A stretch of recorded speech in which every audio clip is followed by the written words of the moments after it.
Hello students, welcome to the class. Unit 1 में आज हम पढ़ने जा रहे हैं डायमेंशनल एनालिसिस के बारे में। तो डायमेंशनल एनालिसिस में अगर हम बात करें length, mass, time, current, temperature, luminous intensity and amount of substances, इन सब के बारे में हमने पढ़ा कि दीज आर फंडामेंटल क्वांटिटीज जो हैं हम इनको कहते हैं। तो द 7 फंडामेंटल और base quantities chosen in S I कॉल्ड 7 dimensions of the physical world. और इनको डिनोट करने के लिए हम इस तरह से स्क्वायर ब्रैकेट जो है वो यूज करते हैं। तो लेंथ के लिए हम एल, मास के लिए एम, टाइम के लिए टी, करंट के लिए ए एम्पियर यानी कि, और टेम्परेचर के लिए के केल्विन, और इसी तरह से ल्यूमिनस इंटेंसिटी के लिए कैंडेला, और अमाउंट ऑफ सब्सटेंस के लिए मोल। तो अगर हम डायमेंशंस की बात करें तो dimensions of a physical quantity जो है, dimensions of a physical quantity are the powers और exponents to which the units of base quantities are raised to represent a derived unit of that quantity। जैसे मान लीजिए हमने volume लेना है या हमने एरिया रिप्रेजेंट करना है। जैसे मान लीजिए एरिया। अब एरिया जो है हमें पता है, किसी भी चीज का एरिया रिप्रेजेंट करने के लिए, जैसे मान लीजिए स्क्वायर है या रेक्टेंगल है, तो हम एरिया रिप्रेजेंट करने के लिए लेंथ इनटू लेंथ जो है इस तरह से यूज करते हैं। क्योंकि कोई भी क्वांटिटी, चाहे लेंथ हो, चाहे ब्रेड्थ हो, चाहे हाइट हो, हमने देखा उसको हम एल से रिप्रेजेंट करते हैं, यानी कि लेंथ से रिप्रेजेंट करते हैं। तो इस तरह से अगर हम एरिया लेंगे तो एरिया को रिप्रेजेंट करने के लिए हम इस तरह से लिखेंगे एल इंटू एल, यानी कि एल रेज टू पावर 2। तो ये जो है हमारे पास ये डायमेंशनल, अगर हम फॉर्मूला कहें तो हम इसको कहेंगे this is dimensions, these are dimensions of area. इसी तरह से अगर वेलोसिटी है, मान लीजिए डिस्प्लेसमेंट डिवाइडेड बाय टाइम।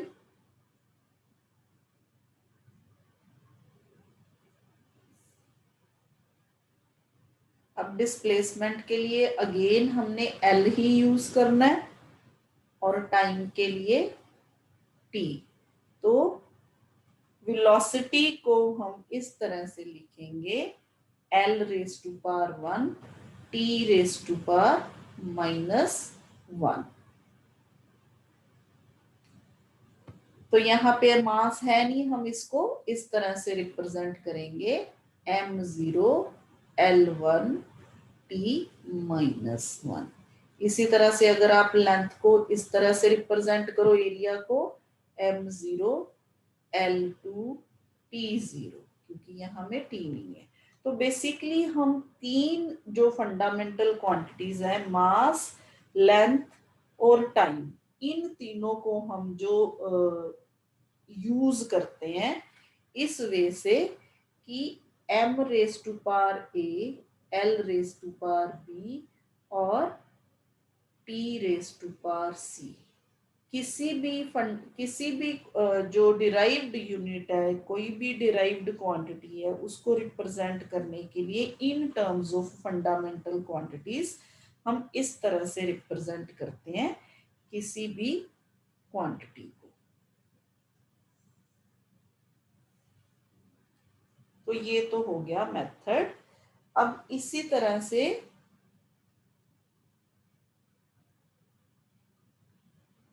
इस इक्वेशन को, जो ये वाली इक्वेशन बनी हमारे पास, इस इक्वेशन को हम कहेंगे डायमेंशनल इक्वेशन।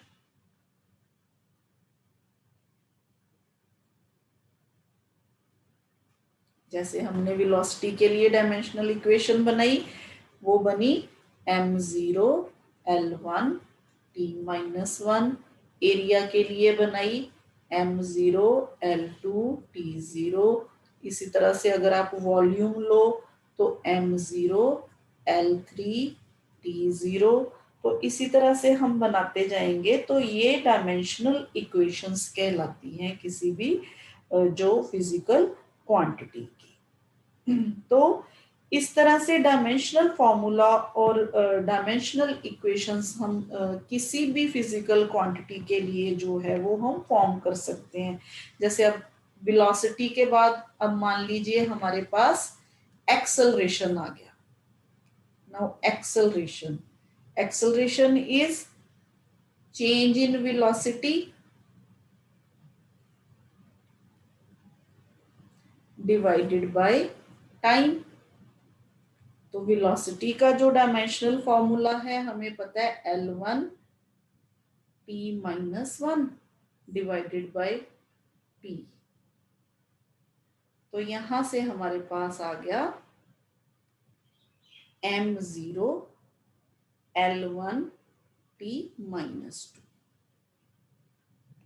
तो ये आपके ऊपर डिपेंड करता है। अगर आप M0 नहीं भी लिखोगे, सिंपली L1 T-2 भी लिख दोगे तो it is okay. Anything raise to power 0 is 1, ये हमें पता ही है। तो आप इसको लिखो, लिखोगे तो ये पूरी इक्वेशन की फॉर्म आएगी। अगर आप नहीं भी लिखोगे तो इट्स ओके। वैसे अगर आप लिखोगे तो चलेगा, ज्यादा बेटर होगा। तो इसी तरह से कुछ और फिजिकल क्वांटिटीज अगर हम देखें, मान लीजिए हम डेंसिटी की बात कर रहे हैं। Mass divided by volume. तो मास के लिए M1 L0 T0, वॉल्यूम के लिए M0 L3 T0।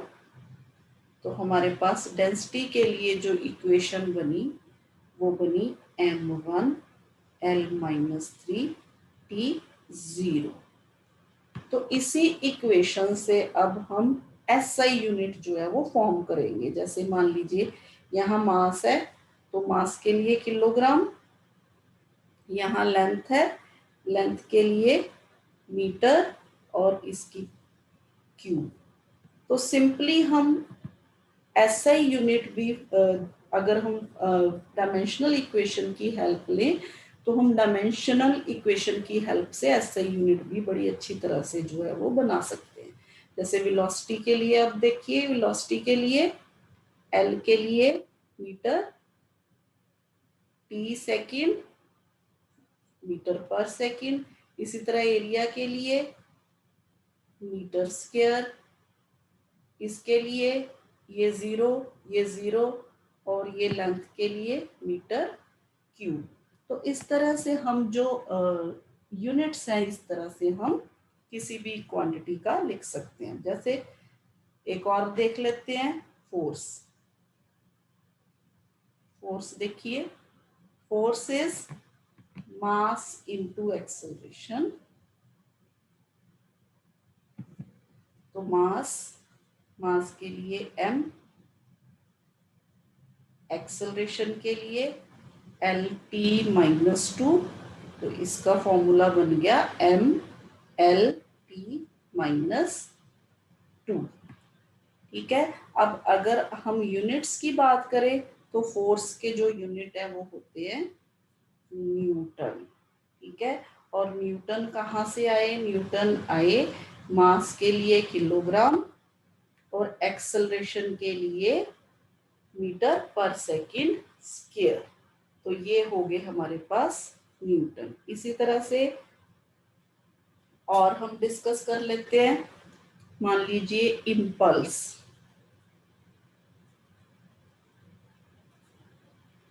तो इम्पल्स के लिए फोर्स इनटू टाइम। तो फोर्स इज ML-T-2। अभी हमने इसको रिप्रेजेंट किया इनटू एक टी टाइम के लिए और आ गया। तो हमारे पास आ गया ML M1 L1 T।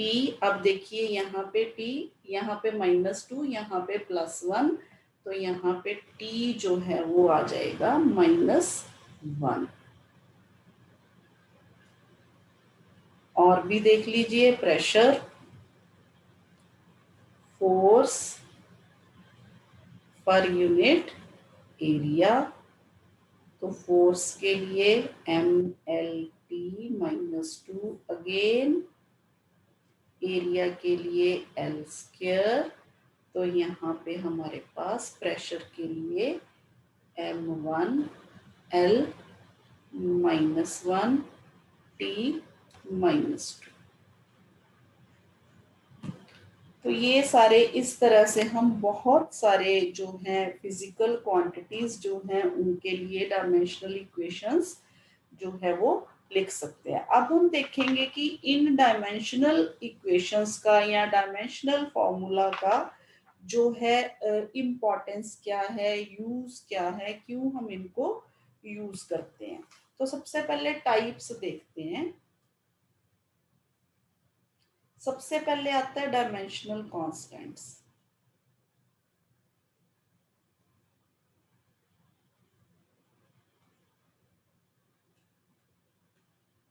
तो डायमेंशनल कांस्टेंट्स क्या हैं?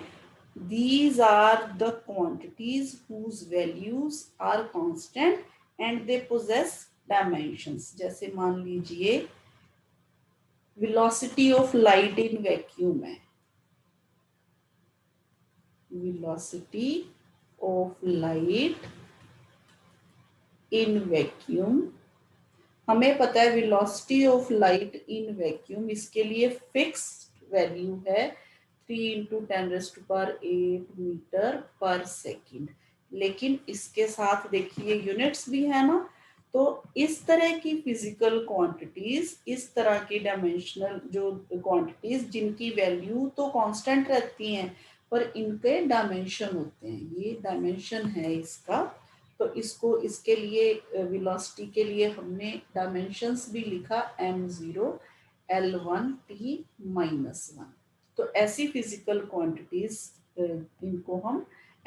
इनको हम डायमेंशनल कांस्टेंट्स कहेंगे, ऐसी क्वांटिटीज को।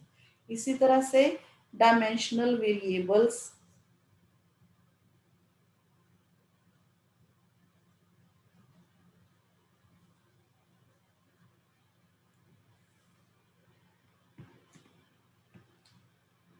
जी these are the quantities whose values are variable और ये पोजेस करते हैं डायमेंशंस। जैसे एरिया है, वॉल्यूम है, बहुत सारी ऐसी क्वांटिटीज है। हमने अभी प्रेशर, इम्पल्स, एक्सेलरेशन, फोर्स, ये सारी वैल्यूज जो हैं ये वेरी करती हैं, वेरिएबल्स हैं और इनके डायमेंशन भी होते हैं।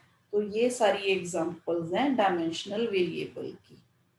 Area, force, acceleration, velocity etcetera, बहुत सारी। इसके बाद देखते हैं व्हाट आर डायमेंशनलेस कांस्टेंट्स।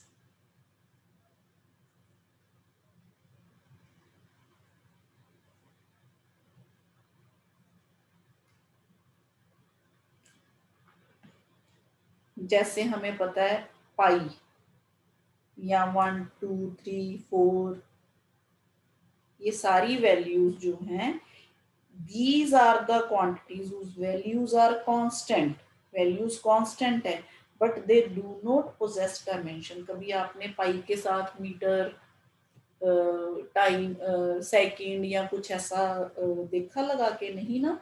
पाई को हम हमेशा पाई की वैल्यू 3.14 या इस तरह से 22/7 इस तरह से ही लेते हैं, इसके साथ कोई यूनिट या डायमेंशंस जो है वो नहीं लगाते। तो ऐसी क्वांटिटीज जो होती हैं इनको डायमेंशनलेस कांस्टेंट्स कहते हैं। अब डायमेंशनलेस वेरिएबल्स भी होते हैं। Dimension less variables,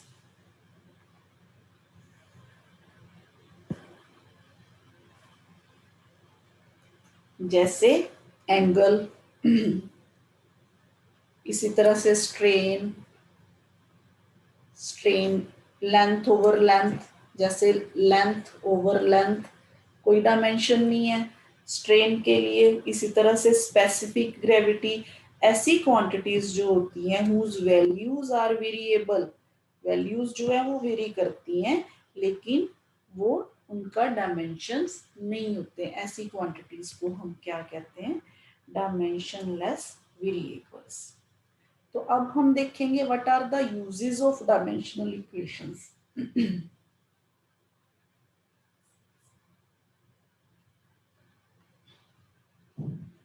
ji, uses of dimensional equations में सबसे पहला जो यूज है वो है conversion of one system of unit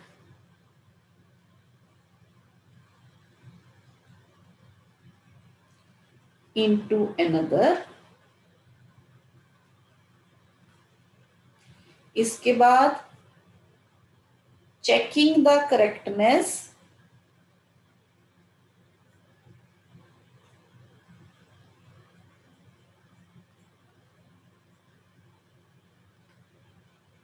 of various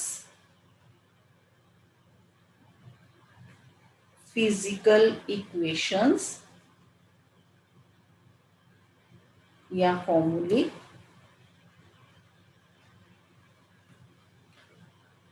और नेक्स्ट इसका जो यूज है डेरिवेशन ऑफ फॉर्मूले।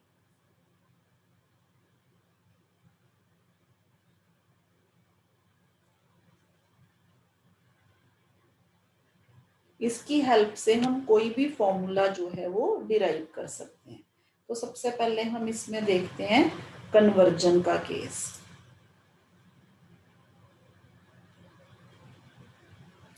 Of one system of units into another।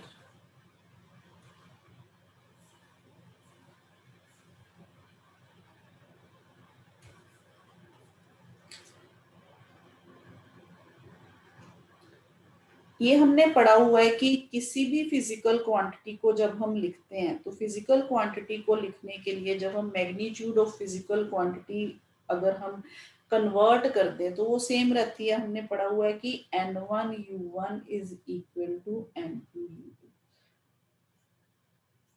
ठीक है, ये हमने किसी भी फिजिकल क्वांटिटी के बारे में हमने पढ़ा है कि मैग्नीट्यूड जो है वो सेम रहता है अगर हम यूनिट्स जो है वो चेंज करते हैं। अगर हम जैसे मान लीजिए 1 kg शुगर को 1000 ग्राम शुगर में लिख दें तो क्या होगा, वैल्यू जो है वो सेम है, मैग्नीट्यूड सेम है, लेकिन यहाँ पे हमें ये देखिए नंबर चेंज हो गया और यूनिट चेंज हो गई। यहाँ पे n1 1 है, u1 जो है वो kg है। यहाँ पे अगर हम देखें n2 1000 है और u2 जो है वो ग्राम है। तो इस तरह से हम फिजिकल क्वांटिटी जो है उसको लिखते हैं। तो अब मान लीजिए हमने कन्वर्ट करना है, तो कन्वर्ट करने के लिए मान लीजिए फंडामेंटल यूनिट्स जो है मास, लेंथ एंड टाइम, एक केस में हम n1 l1 और t1 मान लेते हैं। मान लीजिए जहां पे हमने यूनिट 1 माना, इसके लिए हम n1 m1 n1 m1 l1 t1 मान लेते हैं।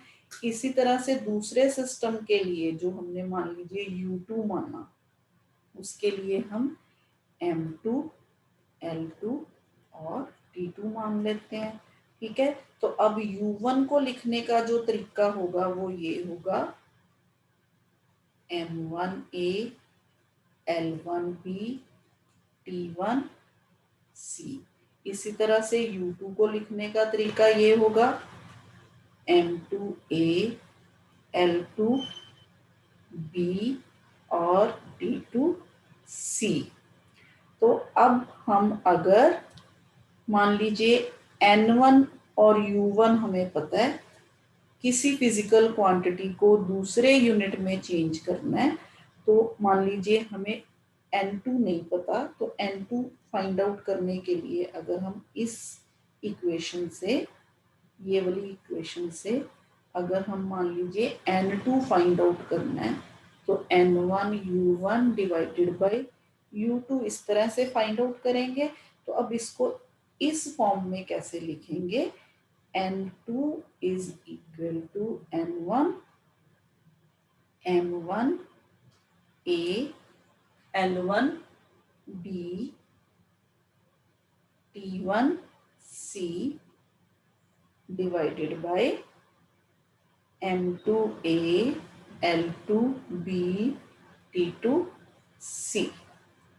तो ये तरीका है इसको लिखने का। इसको और अच्छी तरह से लिखने के लिए हम इस तरह भी लिख सकते हैं, N1 M1 by M2 A L1 by L2 B T1 by T2 C। तो knowing M1 L1 T1 M2 L2 T2 A B C and N1 we can calculate N2 the numerical value of quantity in other system। अगर हमें एक system में पता है, दूसरे system में हम फाइंड आउट कर सकते हैं। तो एक एग्जांपल देख लेते हैं हम इसकी। मान लीजिए हमने 1 न्यूटन को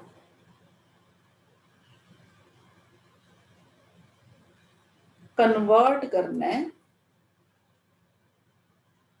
डाइन में, ठीक है। तो अब 1 न्यूटन को डाइन में कन्वर्ट करने के लिए सबसे पहले तो हमें ये पता होना चाहिए कि न्यूटन जो है वो किसके यूनिट्स हैं। तो किसके यूनिट है न्यूटन? न्यूटन जो है वो फोर्स के यूनिट है। तो सबसे पहले क्या करना है, फोर्स का डायमेंशनल फॉर्मूला लिख लेना है, M1 L1 P -2। तो ये हो गया फोर्स का डायमेंशनल फार्मूला। अब dimensions of force in mass length and time, यानी कि ए बी और सी, क्योंकि हमने MA LB और TC की फॉर्म में जो है इक्वेशन लिखी, तो यहाँ पे A जो है वो 1 है, B जो है वो 1 है, C जो है वो -2 है, ठीक है। अब हमने इसको अलग सिस्टम में कन्वर्ट करना है। तो अब इस सिस्टम को हम MKS सिस्टम कहते हैं। न्यूटन जो है वो MKS सिस्टम में है। क्यों MKS सिस्टम में है? क्योंकि यहाँ पे हम मास को जो है वो किलोग्राम में ले रहे हैं, लेंथ को जो है वो हम मीटर्स में ले रहे हैं और टाइम को हम सेकंड में ले रहे हैं। तो ये जो है MKS सिस्टम में है। तो हमको MKS सिस्टम को CGS सिस्टम में कन्वर्ट करना है। तो यहाँ पे M1 जो है वो 1 किलोग्राम, L1 जो है वो 1 मीटर और T1 जो है वो 1 सेकेंड है। तो अब CGS में करना है कन्वर्ट, ये तो हो गया MKS सिस्टम। अब हमने जाना है CGS में। तो CGS में अगर हम मास लेंगे तो वो किस किस में आएगा? ग्राम में। अगर हम लेंथ लेंगे वो किस में आएगा? सेंटीमीटर में। अगर हम टाइम लेंगे वो किस में आएगा? सेकंड में। तो इस तरह से हमने लिख लिया अपनी तरफ से M1 L1 T1 और M2 L2 T2। अब इस तरफ हमें पता है N1 जो है वो 1 है, N1 जो है वो 1 है, ठीक है। नंबर ऑफ न्यूटन, यानी कि ये जो वैल्यू दी हुई है हमें 1। डाइन यूनिट दिया है हमें, लेकिन हमें ये नहीं पता कितने डाइन। तो N2 हमें नहीं पता, सिंपल। तो अभी हमने जो फॉर्मूला आपको अभी लिखा, वही फॉर्मूला हमने यहाँ पे लिख लेना है, बिल्कुल सिंपल। N2 पता करने के लिए फॉर्मूला है N1 M1 by M2 power A, L1 L2 power B और T1 T2 पावर C। अब देखिए simple, N2 is equal to M1 हमने लिया था 1 किलोग्राम और M2 हमने लिया था 1 ग्राम। A की पावर, A यानी कि 1, तो यहाँ 1 लगा दिया। अब L1 हमने लिया था 1 मीटर, L2 हमने लिया था 1 सेंटीमीटर, B यहाँ पे 1, तो 1 लगा दिया। T है जो वो दोनों में सेकंड, और पावर जो है वो यहाँ पे -2, क्योंकि C जो है यहाँ पे -2 है। तो बस अब इसको N2 इज इक्वल टू, क्योंकि हमने ग्राम्स में जाना है किलोग्राम्स में से, तो किलोग्राम को ग्राम्स में लिख देते हैं। 10⁻³ gram divided by gram. Metre में से सेंटीमीटर में जाना है, तो 10⁻² सेंटीमीटर या 100 centimetre divided by 1 centimetre power 1, और यहाँ पे तो 1/1 इंटू 1 की पावर -2, सेम यही आएगा। तो यहाँ देखिए आप, ग्राम से ग्राम, सेंटीमीटर से सेंटीमीटर, ये 3 और 2 5 जो है वो पावर्स आ गई। तो N2 इज इक्वल टू जो है वो 10⁵ आ गया। तो हमें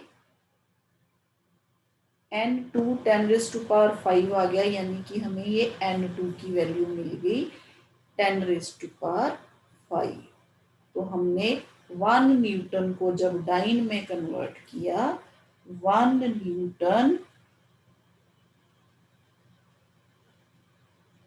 इज इक्वल टू 10⁵ डाइन। इस तरह से हम इसको लिखेंगे। तो ये था हमारे पास सिंपल एग्जांपल, किस तरह से हम एक सिस्टम में दूसरे सिस्टम में जो है वो जाते हैं। नेक्स्ट जो है वो है हमारे पास, इसी तरह से हम किसी भी सिस्टम में जाने के लिए, जैसे एक और एग्जांपल अगर आप ले लो, मान लो आपको दिया हुआ है सरफेस टेंशन ऑफ मर्क्यूरी दिया हुआ है, surface tension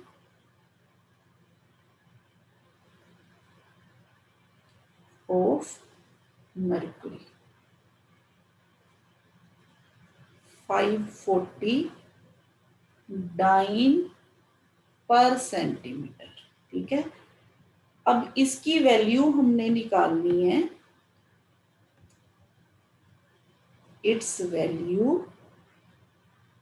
when unit of mass जो है वो किलोग्राम में हो, यूनिट ऑफ लेंथ जो है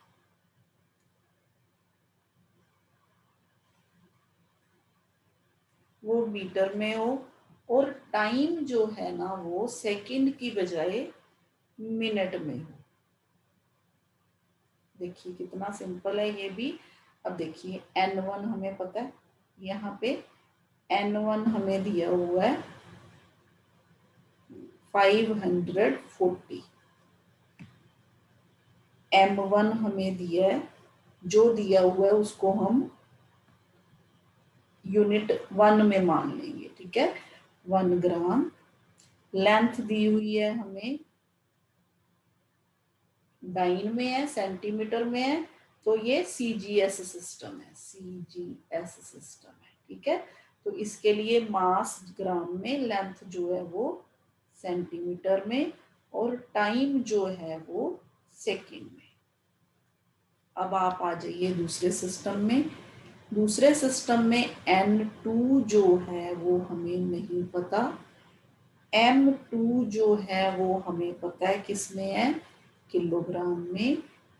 लेंथ हमें पता है मीटर्स में है।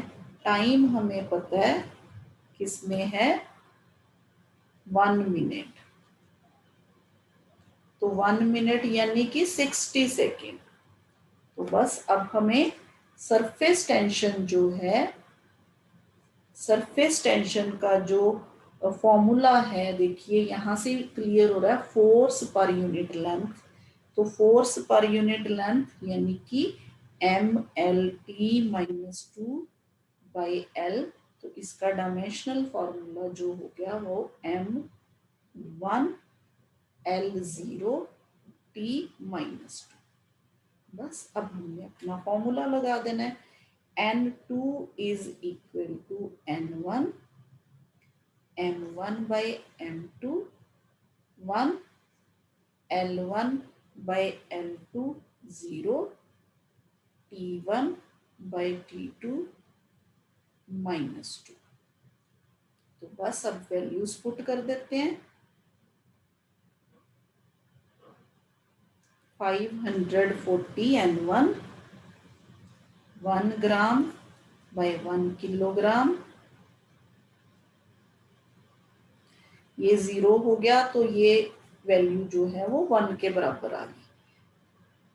अब बच गया टाइम, तो टाइम के लिए 1 सेकेंड डिवाइडेड बाय 60 सेकेंड -2।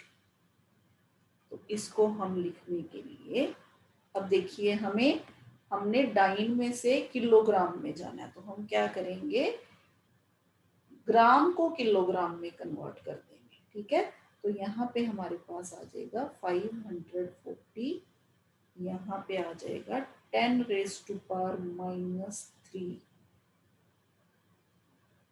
और यहाँ पे 60 × 60 आ जाएगा, 60 × 60, क्योंकि हमने सेकंड को मिनट में कन्वर्ट कर दिया। तो ये आ गया हमारे पास न्यू जो यूनिट ऑफ सरफेस टेंशन आ गया 1944। इसको लिखेंगे हम new unit of surface tension, new unit of surface tension. तो ये तो था सिंपल मेथड, किस तरह से हम एक यूनिट में दूसरे यूनिट में कन्वर्जन जो है वो करते हैं। आई थिंक आज के लिए इतना ही। नेक्स्ट मेथड जो है वो हम अपने नेक्स्ट लेक्चर में करेंगे। Thank you.